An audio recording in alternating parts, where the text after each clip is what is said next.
Hello and welcome to JavaScript for Beginners. Now in this course I'll be taking you on how to use JavaScript programming language for front-end web designs. Now if you have no knowledge on HTML and CSS, which is a prerequisite knowledge for this course, I suggest you go and check out my other course on web design for beginners and then come back to this course. In this course I'll take you from the ground up to a point where you're comfortable using JavaScript. So let's get started.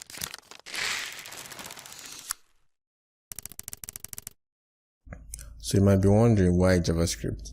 Now one of the major reasons we learn JavaScript is because it's a very versatile language.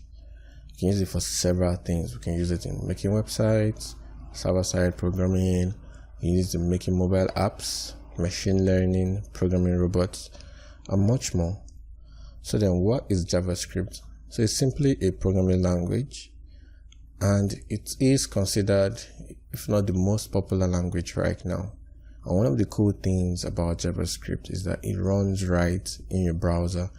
Unlike some other programming languages that has to run in a server, JavaScript has the ability to run both in the browser and also in the server.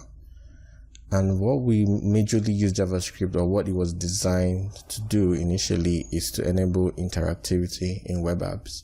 So in this course, we're going to be using JavaScript to add those interactivity in our web apps or websites or web designs.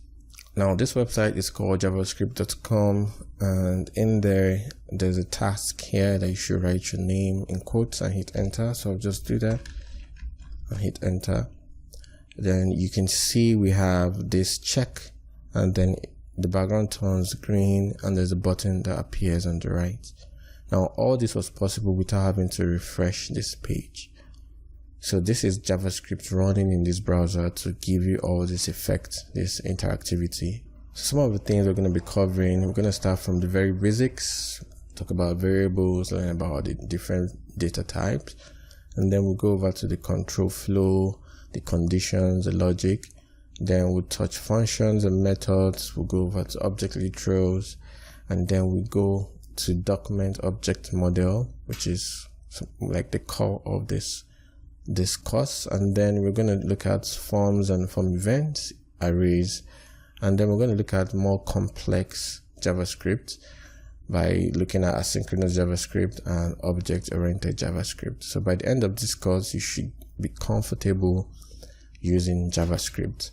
So one of the softwares you're going to need to follow along this lesson is Visual Studio Code. Now you could use any other code editor you want, but if you want to follow along exactly what I'm doing, then you should get VS Code. Now you can easily download that by just going to their website and then download the one suitable for your operating system. So before we start about our coding environment, I just want to take a time to explain what happens when you are browsing the internet. So typically you open up your browser and then you make a request for the website you want to visit using the domain name. Now it goes to a server, and the server is simply another computer somewhere remotely, and then it gets the files you need. So those files are HTML, CSS, and JavaScript.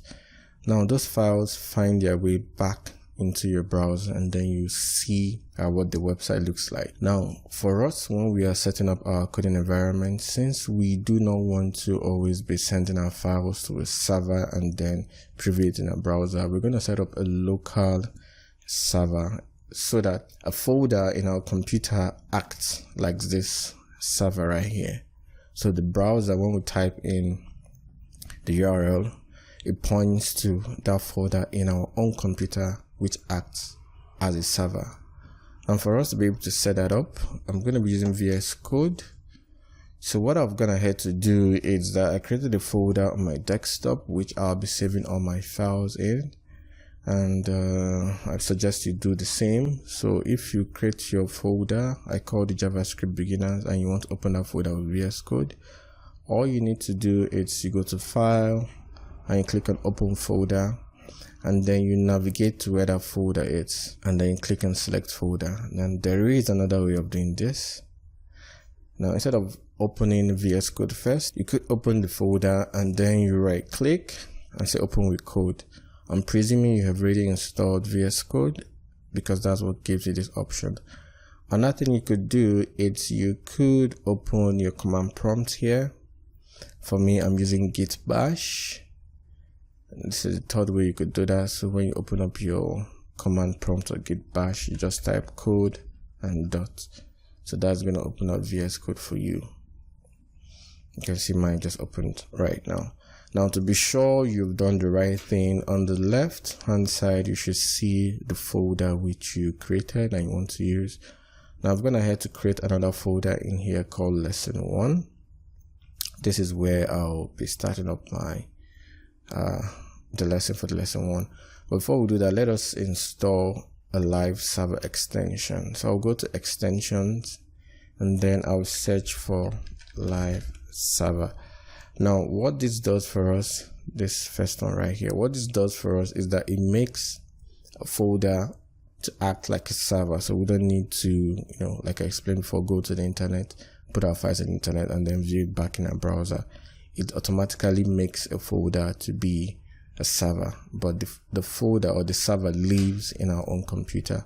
So do make sure you install that. You might have to restart VS Code for it to get to start working, but mine it's already up and running, and I'm going to demonstrate how that works. So let me go back to my Explorer here. I can close this and I'm going to create a new file. So I'll call it index.html. Now the cool thing about VS Code, it also comes with emit.